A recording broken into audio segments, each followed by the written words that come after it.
దాక్షిణ్యంగా ప్రతి జీవిని మరి మొక్కుబడిగా ఇచ్చి రక్తపాతం సృష్టిస్తున్నాం.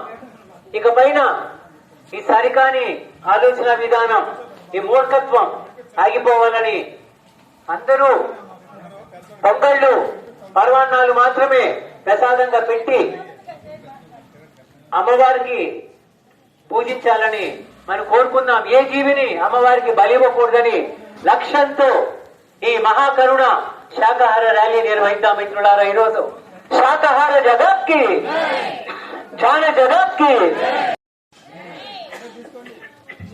జాన జగత్ కి, శాకాహార జగత్ కి, పిరమిడ్ జగత్ కి, జాన జగత్ కి, శాకాహార జగత్ కి, పిరమిడ్ జగత్ కి జై. ఏ జీవిని చంపే హక్కు ఎవరికీ లేదు. ప్రాణం పోసే శక్తి లేని మనకు ప్రాణం తీసే హక్కు లేదు. ప్రాణం పోసే శక్తి లేని మనకు ప్రాణం తీసే హక్కు లేదు. ఓ మనిషి మేలుకు, హింస మానుకు.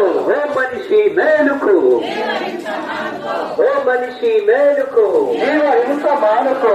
శాకాహారం, శాకాహారం, శాకాహారం, శాకాహారం, అమృతాహారం. శాకాహారం తిందాం, ఆరోగ్యంగా జీవిద్దాం. శాకాహారం తిందాం, ఆరోగ్యంగా ఆనందంగా జీవిద్దాం. ఆరోగ్యమే మహాభాగ్యం. ఆరోగ్యం కావాలంటే శాకాహారమే తినాలి. ఆరోగ్యం కావాలంటే శాకాహారమే తినాలి. శాకాహారం తిందాం, ఆరోగ్యంగా జీవిద్దాం. శాకాహారం తిందాం, ఆరోగ్యంగా జీవిద్దాం. ఆరోగ్యమే మహాభాగ్యం. ఆరోగ్యమే మహాభాగ్యం. ఏ జీవిని చంపే హక్కు ఎవరికీ లేదు. అమ్మవారి పేరు మీద ఏ జీవిని చంపే హక్కు ఎవరికీ లేదు. మొక్కుబళ్ళ పేరు మీద ఏ జీవిని చంపే హక్కు ఎవరికీ లేదు. జంతు బలుడు ఆపేయాలి. జంతు బలుడు ఆపేయాలి. జంతు బలుడు ఆపేయాలి. ప్రాణం పోసే శక్తి లేని మనకు ప్రాణం తీసే హక్కు లేదు. ప్రాణం పోసే శక్తి లేని మనకు ప్రాణం తీసే హక్కు లేదు. ప్రాణం పోసే శక్తి లేని మనకు ప్రాణం తీసే హక్కు లేదు. ఓ మిత్రమా మేలుకో, జీవ హింస మానుకో. రైతన్న మేలుకో, జీవ హింస మానుకో. ఓ గృహిణి మేలుకో, జీవ హింస మానుకో.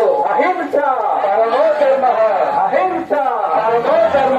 జీవ హింస మహాపాపం, జీవ హింస మహాపాపం. రైతన్నకు పంటలు బాగా పండాలంటే శాకాహారమే తినాలి. రైతన్నకు పంటలు బాగా పండాలంటే శాకాహారమే తినాలి. రైతన్నకు పంటలు బాగా పండాలంటే శాకాహారమే తినాలి. ఆరోగ్యంగా ఆనందంగా ఉండాలంటే శాకాహారం